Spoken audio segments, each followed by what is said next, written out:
सिद्धेभ्यः। ओम नमः सिद्धेभ्यः। ओम नमः सिद्धेभ्यः। हे शांत संत अरिहंत अनंत ज्ञाता, हे शुद्ध बुद्ध जिन शुद्ध अबद्ध दाता, आचार्य वर उवज्याय साधु सिंधु, मैं बार बार तव पाद पयोज बंदू, मैं बार बार तव पाद पयोज बंदू, मैं बार बार तब पाद पयोज बंदू। अनंतानंद शुद्ध परमेष्टि भगवान की, देवादिदेव श्री आदिनाथ भगवान की, संत श्रोमणी आचार्य भगवंत गुरुदेव श्री विद्यासागर जी महामुनिराज की, आचार्य परमेष्टि गुरुदेव श्री समेत सागर जी महामुनिराज की, ज्येष्ठ मुनिराज श्री विनम्र सागर महामुनिराज की, पूज्य निसर्ग सागर जी महाराज की, समूह संघ की।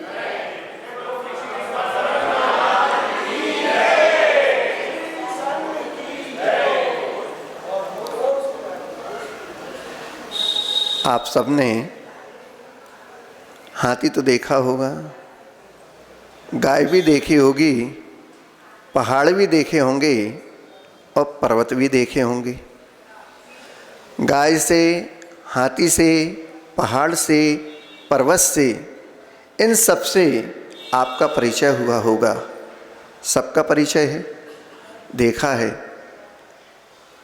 गाय कभी गाली नहीं देती, हाथी कभी झूठ नहीं बोलता, पहाड़ कभी चोरी नहीं करता, फिर भी वे सब वहीं के वहीं हैं। और मनुष्य झूठ भी बोलता है, चोरी भी करता है, परिग्रह भी रहता है, हिंसा भी करता है, सप्त व्यसन में भी लीन रहता है, आदि आदि सारे दुनिया भर के पाप उसके द्वारा होते रहते हैं। उसके बाद भी वह सबसे ऊपर माना जाता है, ऊंचा माना जाता है। क्यों माना जाता है? जीव समास में 19 प्रकार के जीव समास कहे गए। 18 प्रकार के जीव समास तो असंगी पंचेंद्री की श्रेणी में आ जाते हैं। 19वें नंबर पर जो संगी पंचेंद्री है, मनुष्य है, मन वाला है, वही सबसे ज़्यादा पाप करने वाला भी है और सप्तम नरक में जाने वाला भी है। इन सब के बीच में रहते हुए भी जो कोई पाप नहीं करते, हिंसा, झूठ, चोरी, कुशील, परिग्रह का सेवन नहीं करते, दूर रहते, उनसे ऊपर भी इन व्यसनों को, पाप को करने वाला मनुष्य ऊपर कहा गया है। किस लिए कहा गया? मात्र उसका एक ही उत्तर मिलता है कि जो पाप में लिप्त रहता है वही पुण्यात्मा भी बन सकता है। आचार्य भगवंत गुरुदेव श्री विद्यासागर जी महामुनिराज कहते थे कि सबका जीवन अपावन है, सबका जीवन अपावन है, पावन हो सकता है। माध्यम केवल एक ही है और वह है रत्नत्रय को धारण करना। अपने जीवन में व्रत, नियम, संयम पालन करना, व्रतों को अंगीकार करना, भगवान की पूजन भक्ति करना, इसके द्वारा आपके जीवन का कल्याण निश्चित है। आज नहीं तो कल। ये मत सोचो कि हम नहीं कर सकते हैं। आप में भी वही अनंत शक्ति है। प्रत्येक जीवात्मा में, चींटी से लेकर हाथी तक का जो भी शरीर अपन को दिखता है, उन सब के अंदर वही अनंत शक्ति विद्यमान है। जिन्होंने उद्घाटित कर ली, वन को चले गए, वो बन गए। जो नहीं जा पाए वो यहाँ बैठ गए, मार्गदर्शन लेते हैं, प्रेरणा लेते हैं, उद्बोधन सुनते हैं, गुरुओं का सत्संग का लाभ लेते हैं। आज नहीं तो कल हम भी वहाँ तक पहुँचेंगे। भावना तो यही रहती है, तभी तो वहाँ से उठकर यहाँ तक आ जाते हैं। ऐसा आचार्य भगवान ने कहा कि वह जो हमारा अतीत है वो अपावन है, काली स्याही से सबका लिखा गया है। अकेला खाता बही काली स्याही से नहीं लिखा जाता, उस खाता बही में भी हमारे पुण्य पाप का भी लेखा जोखा लिखा जाता है। वही खाता जो पुराना चला आ रहा है वही तो खाते आ रहे और खिलाते आ रहे। अब उस बही खाते को बदलना है, अर्थात उस काली स्याही से अलग करके श्वेत स्याही से श्वेत पत्र पर कुछ लिखना है।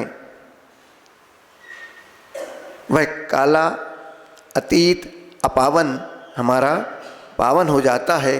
उसका मात्र एक ही उत्तर है, पुरुषार्थ के बल पर, साधना के बल पर।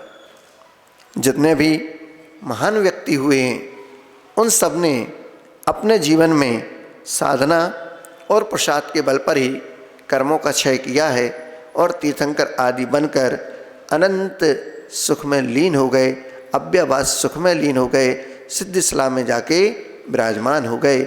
इस अनंत संसार की यात्रा को उन्होंने समाप्त कर दिया।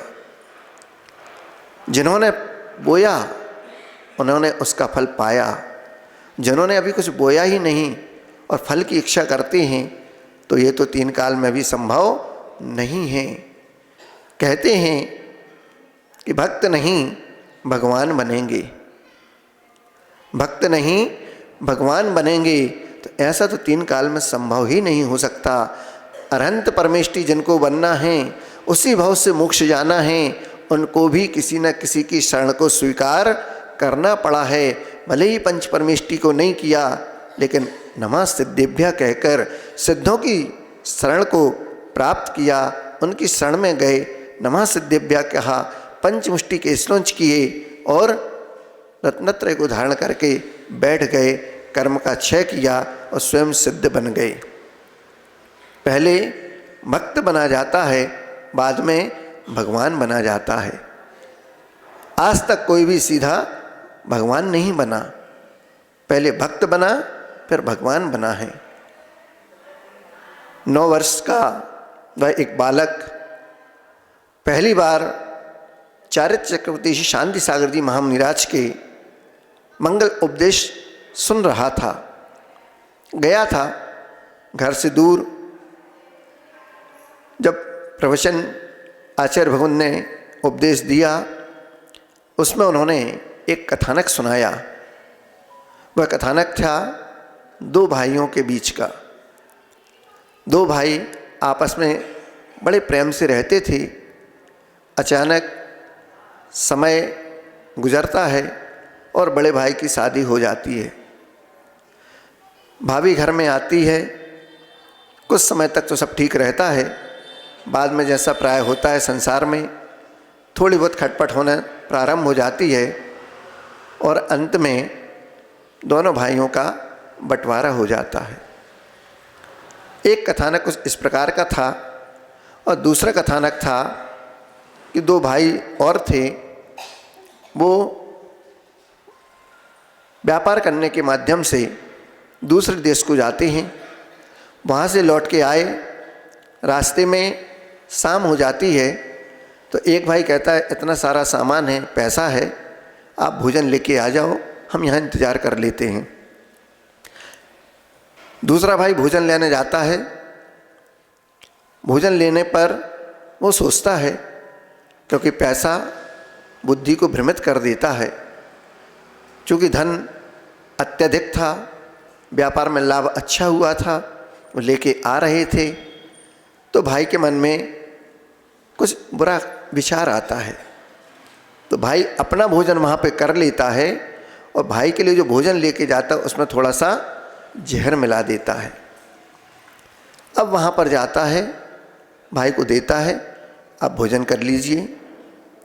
इधर भाई के मन में भी एक विचार आता है कि भाई जब भोजन लेके आएगा और इतना सारा धन है, घर जाके उसको भी देना पड़ेगा। ऐसा करते हैं कि भाई को यहीं पर हम समाप्त कर देंगे तो पूरा धन मेरा हो जाएगा। भाई ने भोजन किया और उस भोजन में जहर मिला के ले आया भाई को भोजन देने के लिए। इधर भाई के मन में विचार आया कि मैं भाई को समाप्त कर दूंगा, पूरा धन मेरे हाथ में आ जाएगा। दोनों ने एक दूसरे को मारने के भाव बना लिए और भाई ने जैसे ही भोजन किया और भोजन करके सोचा थोड़ा ये विश्राम करेगा, उसी समय में इसको मौत के घाट उतार दूंगा। जहर धीरे धीरे अपना काम कर रहा था।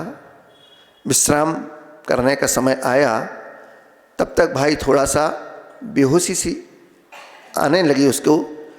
अब वह कहता है कि मुझे स्वास्थ्य ठीक नहीं लग रहा, कुछ आपने भोजन में मिलाया है। भाई समझ जाता है, लेकिन भाई सोने का बहाना करता है, बोले मुझे नहीं पता, मुझे नींद आ रही। भाई आओ देखा ना ताओ, और सीधा एक पत्थर के माध्यम से उस भाई को मार देता है और उसके सिर पर बड़ी जोर से वह पत्थर पटकता है और उस भाई का वहीं प्राणांत हो जाता है। अब भाई थोड़ा बहुत अपने आप को संयत करता है, लेकिन चूंकि भोजन में जहर मिला हुआ था तो भाई भी नहीं बच पाता है और धन वहीं पर पड़ा रह जाता है। धन अपने आप में देखता है कि मैं कल किसी और का था, आज किसी और का हूँ, कल किसी और का हो जाऊँगा, लेकिन इस धन के चक्कर में दोनों भाइयों ने अपने एक दूसरे के प्राणों को आहत कर लिया। इस प्रकार का वह उपदेश जब आचार्य भगवंत शांति सागर जी महाराज ने अपने प्रवचन के माध्यम से दिया, तो वह 9 वर्ष का जो एक बालक था जो प्रवचन सुन रहा था, उसके जीवन में एक बीजारोपण हो जाता है। उस उपदेश को सुनकर, आचार्य महाराज की उस अमृतमय वाणी को सुनकर उस 9 वर्ष के बालक के हृदय में परिवर्तन हो जाता है और उसके हृदय में एक बहुत अच्छा बीजारोपण उस उपदेश के माध्यम से हो जाता है। वही आगे चलकर जो बालक जिसने प्रवचन सुना, उपदेश सुना था, आगे चलकर ब्रह्मचारी विद्याधर बन जाता है। और यात्रा यहाँ से प्रारंभ होती है। गांव नगर में जो भी मुनिराज, जो भी त्यागी तपस्वी आते थे, आरिका भगवंत आती थीं, उन सब की सेवा शुश्रूषा करने पहुँच जाया करते थे। फिर चाहे वो उनके सेवा का हो अथवा आहार संबंधी, चौकी का जल हो, दूध हो, दूर दूर से जाकर साइकिल के माध्यम से भी वो सेवा करने पहुंच जाते थे। और सबसे अच्छा उदाहरण तो सल्लेखना का मिलता है गुरुदेव के जीवन का, कि अपने गांव से 15-15, 20-20 किलोमीटर दूर अगर किसी साधक की, तपस्वी की, मुनिराज की, त्यागी वृत्ति की समाधि सल्लेखना वो सुन लेते थे, तो उनकी चर्या को सहयोगी करने के लिए वहाँ पर पहुँच जाया करते थे और उनकी चर्या में सहयोगी बनते थे, सेवा वैयावृत्ति करते थे और समाधि सल्लेखना को निर्विघ्न रूप से सानंद संपन्न कराते थे। ये आचार्य भगवान के प्रारंभिक घर में लक्षण प्रकट हो गए थे। लगता था कि जैसे सारे संसार को यह तराने ही आए हैं। पहले तैरते थे तो गांव की बावड़ी में 2-2 घंटे ध्यान लगाकर पानी की सतह के ऊपर लेटे रहते थे। कई बार तो देखने वालों को ये भ्रम हो जाता था कि ये जीवित भी हैं कि नहीं। इस प्रकार निस्तेज पूरा शरीर जल की सतह पर ऊपर तैरता रहता था। ऐसा उनका ध्यान उन्होंने अपने उस योग के माध्यम से अपनी साधना को फलीभूत किया था। आज वह आगे चलकर हम सबके शिरोमणि संत श्रोमणी आचार्य भगवंत गुरुदेव विद्यासागर जी महाराज के नाम से जगत विख्यात हो गए। वह ऐसा सूर्य जो करोड़ों सूर्यों के भी अत्यधिक प्रकाश, ज्ञान के प्रकाश को देने वाले थे, अज्ञान तिमिर को हरने वाले थे, ऐसे आचार्य भगवंत जिनके जीवन की गाथाएं, जीवन कम पड़ जाए लेकिन गाथाएं समाप्त नहीं होती हैं। प्रत्येक जीव आत्मा में उन्होंने भगवान बनने की शक्ति देखी और उनको उपदेश दिया। फिर वो गौ माता हो और चाहे जीव आत्मा, हम सब पंचेंद्रिय संगी मनुष्य हों, प्राणी मात्र के प्रति आचार्य महाराज का वह दया का भाव, करुणा का भाव, यहाँ तक कि कोई भी प्राणी उनके पास पहुंचा है उसको उन्होंने अपनी दया और करुणा से अभिसंचित किया है, उनके जीवन को फलीभूत सुखमय अत्यधिक बनाया है। व्यक्ति जीवन में केवल एक माध्यम से ऊपर उठता है और वह है उसके जीवन में भक्ति। वह प्रभु भक्ति ही उसके जीवन का एक आधार होती है, जहाँ पर वह सारे विकल्पों को दूर करके निर्विकल्प होता है और कुछ समय के लिए शांति पा जाता है। एक माँ रोज सत्संग में जाती थी लेकिन उसको शांति नहीं मिलती थी। उस माँ ने प्रभु से कहा, हे भगवान, मैं मंदिर भी रोज आती हूँ, पूजन भक्ति भी करती हूँ, गुरुओं का उपदेश भी सुनती हूँ, लेकिन मुझे शांति नहीं मिली। मेरे जीवन में शांति मिले, मुझे आप आशीर्वाद दीजिए। नगर में एक मुनिराज आए और मुनिराज का सत्संग उन्होंने सुना तो मुनिराज ने कथानक सुनाया। मुनिराज ने कहा कि साधु महात्मा एक जंगल में विचरण कर रहे थे, तो वहीं पर एक लकड़हारी महिला थी, वो लकड़ी लेने जाती थी। वह लकड़ी लेने जंगल में गई, वो लकड़ी लेके वापस आ रही थी, तभी उस महात्मा के उनको दर्शन हुए। महात्मा ने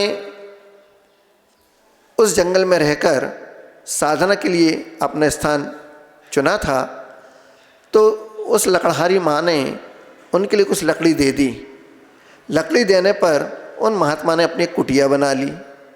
अब कुटिया बन गई तो लोग आने जाने लगे, थोड़ा बहुत पानी मिल जाता था वहाँ पीने, तो राहगीरों को थोड़ी शांति मिलती थी।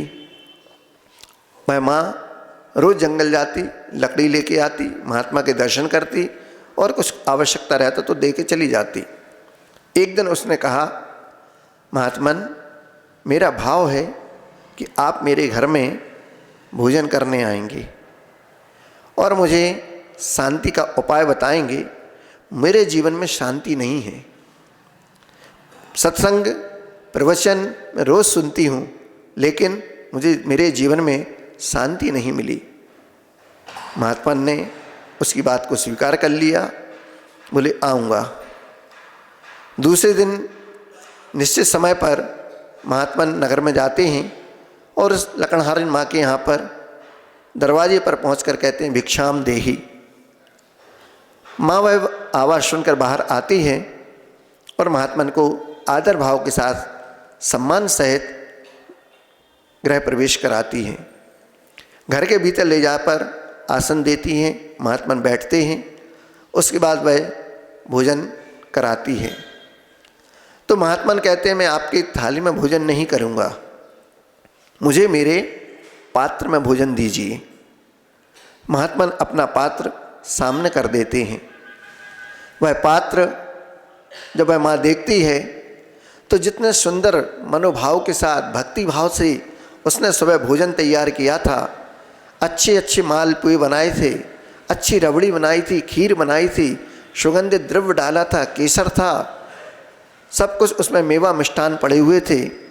बहुत प्रसन्न थी कि आज मेरे घर में महात्मा भोजन करेंगे और मुझे शांति का उपाय बताएंगे। लेकिन जैसे ही महात्मा का वह पात्र देखती है, उसका सारा उत्साह, सारी प्रसन्नता समन हो जाती है, धूमिल हो जाती है और उसको अच्छा नहीं लगता है। वह पात्र को देखती, महात्मा ने पात्र आगे किया, बोले आप इसमें भोजन दीजिए।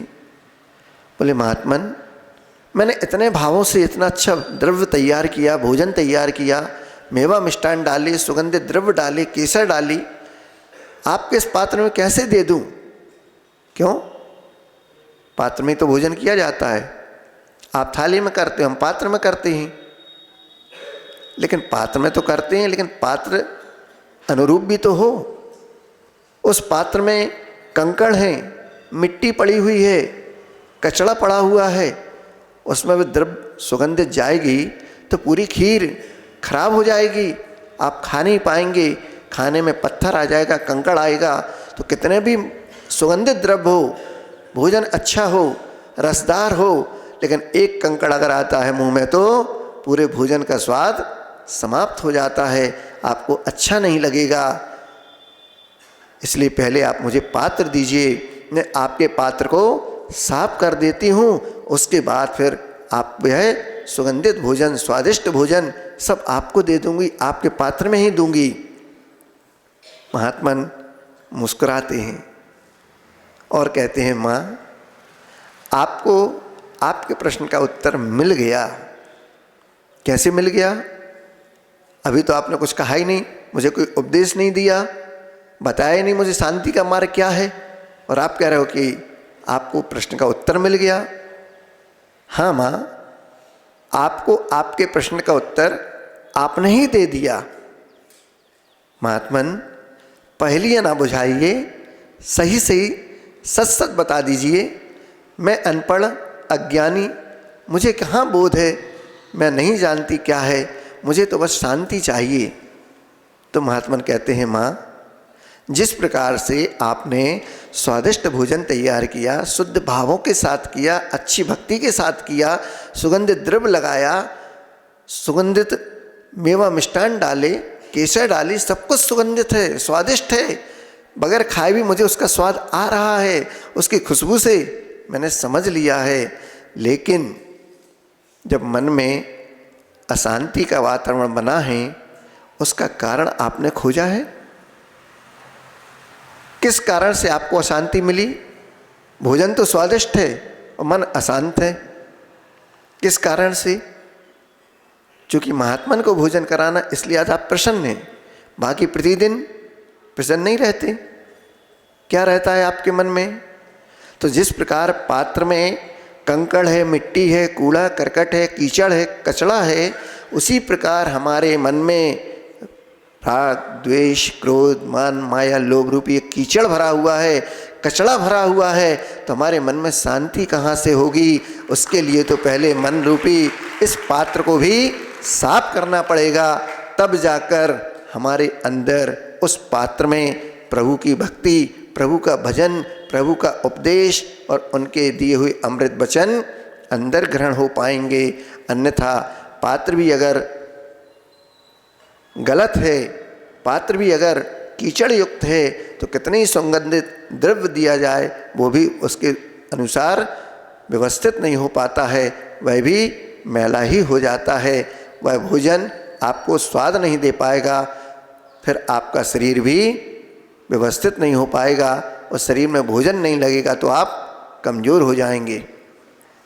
लेकिन उस कमजोरी से बचना है तो सबसे पहले अपने मन को बलजोर करना पड़ेगा, और उस मन को बल को बढ़ाने के लिए सबसे पहले हमारा जिसमें अशांति का वातावरण बनता है, उन अशांति के वातावरण को समाप्त करना होगा।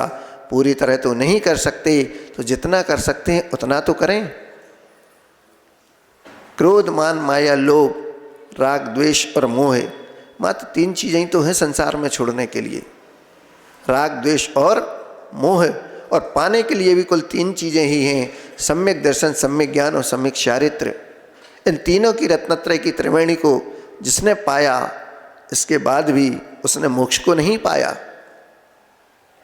इस त्रिवेणी सम्यक दर्शन, सम्यक ज्ञान, सम्यक चारित्र रूपी त्रिवेणी को जिसने पाया, लेकिन उसके बाद भी उसने मोक्ष को नहीं पाया। तो किससे पाया? इसके बाद इसमें एक चौथी आराधना भी लगती है, जिसका नाम है सम्यक तप। सम्यक तप रूपी आराधना करेंगे तभी सम्यक दर्शन, सम्यक ज्ञान, सम्यक चारित्र हमारे लिए कार्यकारी होता है। तभी कहा जाता है सम्यक दर्शन ज्ञान चारित्राणि मोक्ष मार्ग। ये मोक्ष का मार्ग है। इस मोक्ष मार्ग पर जिसने चला उसको मंजिल नहीं मिली, लेकिन मंजिल तब मिली कि मोक्ष मार्ग पर चलते हुए सम्यक तप को तपा है। 12 प्रकार के तपों को तप कर अपनी उस कर्म रूपी जो संविधाएं हैं उनके लिए तप रूपी भट्टी में जलाया है, तब जाके कर्म रूपी क्षय हुआ है और आपको मुक्ति का लाभ प्राप्त हुआ है। जितने भी अरहंत सिद्ध परमेष्टि हुए हैं सभी उस तप की भट्टी में तप कर ही कुंदन हुए हैं। आपके नगर में चातुर्मास संपन्न हुए। चातुर्मास में पिच्छी परिवर्तन होने के बाद ही चातुर्मास पूर्णता की ओर संपन्न हुआ। उस चातुर्मास अवधि में बहुत सा लाभ आपने लिया। अंत में जब पिच्छी परिवर्तन हुआ तो उसमें भी 3 चीज़ें ही रहती हैं। पिच्छी जिसमें मयूर पंख हैं, डंडी है और रस्सी है। ये भी 3 मोक्ष मार्ग का रत्नत्रय का प्रतीक है। साधु की पहचान इसी मयूर पिच्छी से ही हुआ करती है। पर इसमें चलने वाला एक चौथा व्यक्ति और है। महाराज, पिच्छी में तो कल 3 ही चीज़ दिखती हैं, डंडी भी दिखी, मयूर पंखी भी दिखे, रस्सी भी दिखी। लेकिन जिसने अपने राग को छोड़ा, अर्थात मयूर सबसे सुंदर पंख उसके होते हैं, उसको भी वह राग वह पंख चलने में बाधा उत्पन्न करते हैं। तो वर्ष में 2 बार, अघन में या फिर आषाढ़ माह में, अपने पंखों को छोड़ता है मयूर। क्यों? क्योंकि चलने में बाधा उत्पन्न होती है। इतने सुंदर पंख फिर भी वो छोड़ता है क्योंकि बाधा है। उसी प्रकार हमारे अंदर भी राग द्वेष रूपी ये बाधा है, इसको भी छोड़ना होता है। मयूर ने पंख को छोड़ा, मुनिराज ने ग्रहण किया। त्याग की महिमा है, सरलता है। आँख में भी डाल दो तो आँख को भी बाधा नहीं होती। आँख में कुछ गया हो तो उस मयूर पंख के माध्यम से जो छोटे छोटे मिक्कू आते भी गर्मी के मौसम में, उन क्षुद्र जीव को भी, छोटे जीव को भी बचाने के लिए वो मयूर पंख आँख में भी डाल देते हैं तो आँख को बाधा नहीं होती। इतना मृदु है, सरल है और उसके बाद कोमलता है। वह अपने उस राग भाव को छोड़ता है, तब जाके पंख को छोड़ देता है।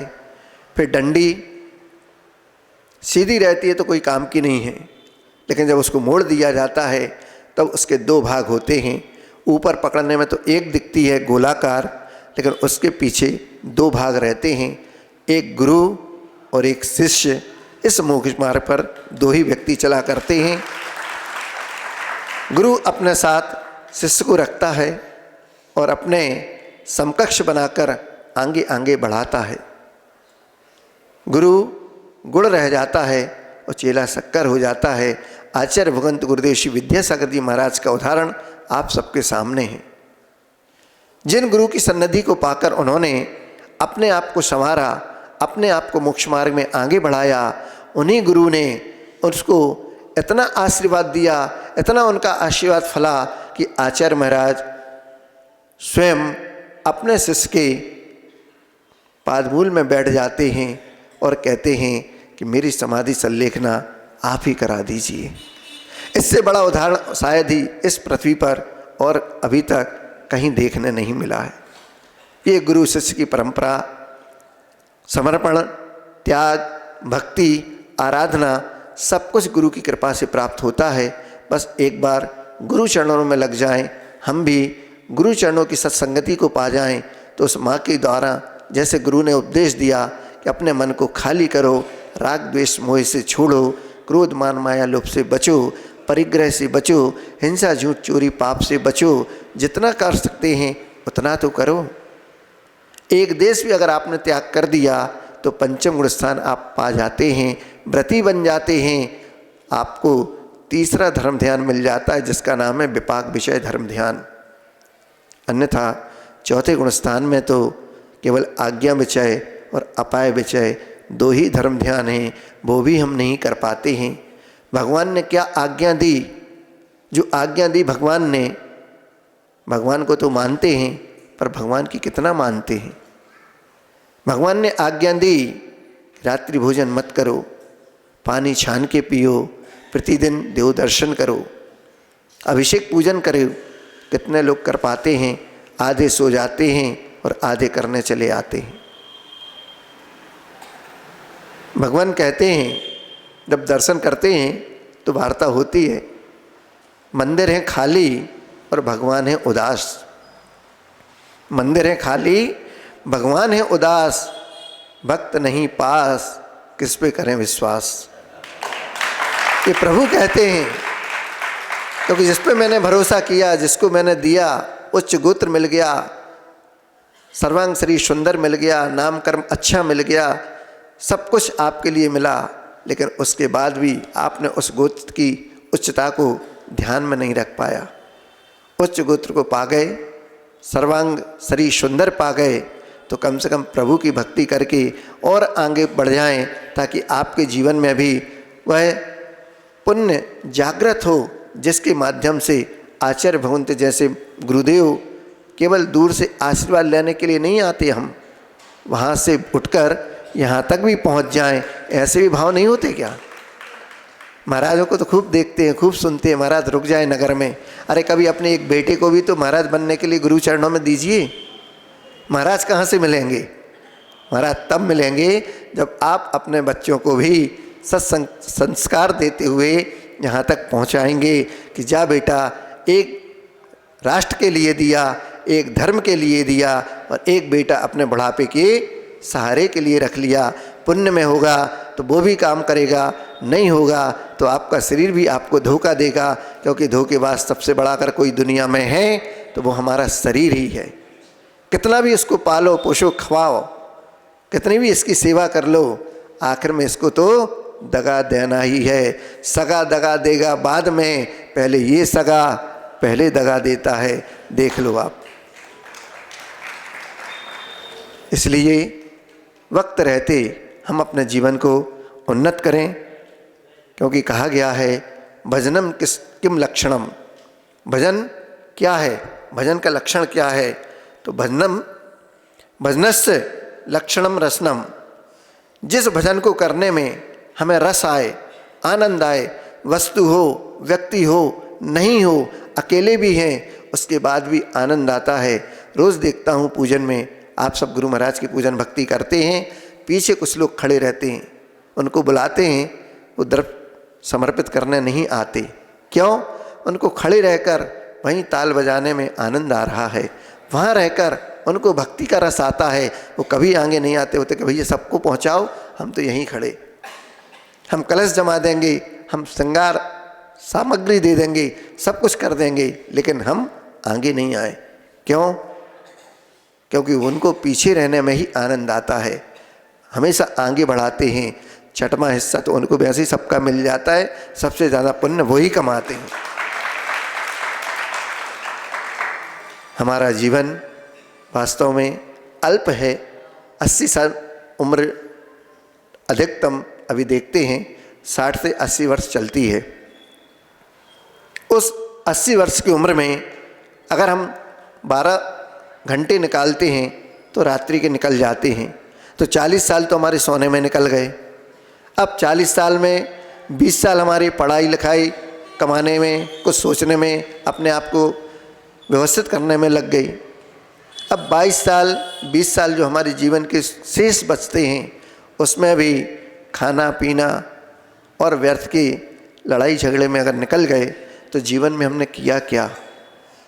किसी ने पूछा, जब स्वर्ग में एक व्यक्ति पहुंचा, बहुत समय रहते हो गया, कुछ समय बाद उसका दूसरा मित्र पहुंच गया, तो मिल गए, मिले तो बड़ी प्रसन्नता हो गई, क्योंकि जब दो मित्र मिलते हैं तो प्रसन्नता तो होती है। और बहुत दिनों बाद मिले, कुशल क्षेम पूछी गई, तो बोले क्या कार्यों का नुमाया करके आ गए, ऐसा कौन सा काम किया कि इतने दिन तक आप पृथ्वी पर बने रहे? हम तो पहले आ गए आपसे, कोई अच्छा काम किया? बोले नहीं। क्या कारो नुमाया कर गए?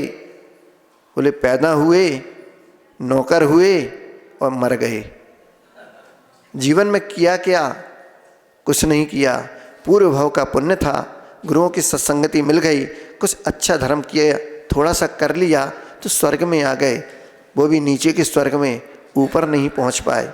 सर्वासिद्धि पहुंच जाते, रत्नत्रय को धारण कर लेते, एक आध दो भाव शेष रहता, पुनः नीचे आते, मुक्ति को पा जाते। लेकिन केवल स्वर्ग, फिर मनुष्य, फिर देव, फिर नारकी, इन चारों गतियों में हम घूमते रहे, और चौराहा जो रास्ता है ये मनुष्य गति का ही है। यहीं चारों गति के जीव मिलते हैं और यहीं से हम अपना रास्ता तय कर लेते हैं। करना क्या है ये आपको सोचना है। उस माँ को जब महात्मा ने समझाया, बता दिया, तो उस माँ को भी शांति का लाभ हुआ।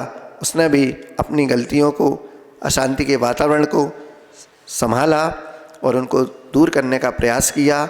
बाद में उस साधु महात्मा की सत्संगति से उस माँ को भी अशांति का जो वातावरण था उसको अशांति से शांति का लाभ मिला और वह अपने जीवन सुखमय व्यतीत करने लगी। हम सबका जीवन भी सुखमय हो, धर्ममय हो, शांति का लाभ मिले, समाधि लाभ की हम सबकी भावना बलवती हो और समाधि मरण को प्राप्त करते हुए अपने जीवन की धन्यता को धन्य करें। इसी मंगल भाव के साथ आचार्य भगवंत गुरुदेव श्री विद्यासागर जी महामुनि राज जी की